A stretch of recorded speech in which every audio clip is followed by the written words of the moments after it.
C'est intéressant les élections en Moldavie, passionnant. Allez, place à la revue de presse d'Europe 1, Olivier Delagarde. On reparle de la guerre en Ukraine ce matin. Oui, la photo à la une du Figaro donne une impression de déjà vu, trop souvent. Photo d'un quartier totalement dévasté. Plus de 500 drones et des dizaines de missiles se sont abattus hier sur le pays, faisant 4 morts et d'importants dégâts. Moscou poursuit sa stratégie de l'épuisement, commente le quotidien. Et pourtant, la Russie est en train de perdre la guerre. Celui qui l'affirme dans le Financial Times n'est autre que Yuval Noah Harari. Vous savez, cet historien israélien, philosophe, scientifique, penseur à 360 degrés, qui est l'auteur notamment de Sapiens. Et c'est aujourd'hui assurément l'une des plus belles intelligences de la planète. Et c'est pour ça qu'il faut l'écouter, explique Éric Le Boucher dans l'Opinion. Le sort de la guerre a basculé en faveur de Kiev l'été dernier, affirme-t-il. La victoire russe, que l'on prédisait inéluctable, apparaît désormais de moins en moins imaginable. Pourquoi ? Eh bien d'abord parce que l'économie russe est désormais exsangue. Contrairement à ce que l'on pense, les sanctions occidentales font de plus en plus de mal. Sur le front militaire, l'armée russe aura subi entre 200 et 300 000 morts ou blessés cette année. Tout cela pour gagner 0,6% du territoire ukrainien. À ce rythme, il lui faudra 100 ans et 10 millions de morts pour conquérir l'Ukraine, ajoute-t-il. C'est pour cela que les Russes ont décidé d'attaquer avec leurs drones tous azimuts pour tenter de transformer le territoire ennemi en champ de ruines.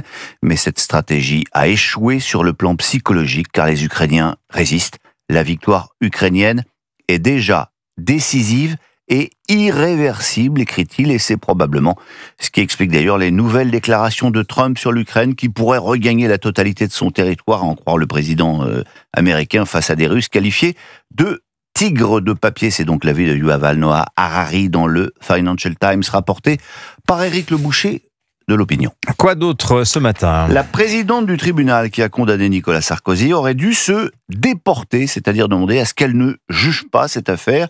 C'est ce qui affirme dans le Figaro. Ceux qui l'affirment dans le Figaro, ce matin ne sont pas n'importe qui.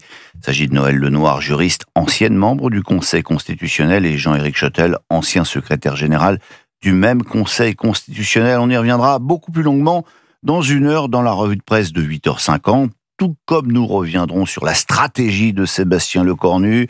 Son interview d'hier au Parisien aujourd'hui en France laisse un peu pantois et dubitatif des commentateurs qui se demandent désormais comment il va pouvoir obtenir la bienveillance des socialistes après leur avoir refusé absolument tout ce qu'ils leur demandaient. Mais on va terminer encore avec la Russie, avec une émission de télé d'un genre un peu nouveau. Une émission faite à partir d'images de synthèse couplées à de l'intelligence artificielle, dont le but est de ridiculiser les chefs d'État et de gouvernement occidentaux. Ça s'appelle Mise en boîte politique et c'est Alain Barluet qui a vu ce programme pour nous et pour le Figaro.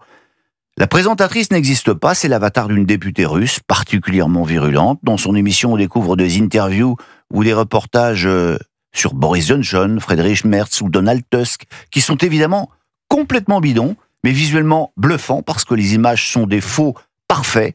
Alors parmi les têtes de turc de l'émission, évidemment Emmanuel Macron, un reportage plus vrai que nature le montre ainsi vêtu d'un tutu rose, en train d'habiller Volodymyr Zelensky comme s'il s'agissait d'un enfant, le tout sous le regard noir de Brigitte Macron.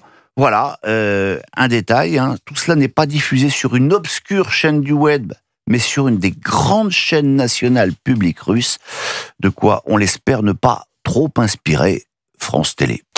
Voilà, et encore, vous n'avez pas donné le pire, les dialogues imaginés. J'ai pas osé. Je n'ai pas osé parce qu'il y a des enfants qui nous écoutent. Ah ouais, non, vraiment, outrancier. Ça passe la magie Et je salue les l'IA. enfants d'ailleurs. Oui, voilà. Et c'est un vrai Olivier Delagarde, en chair en os.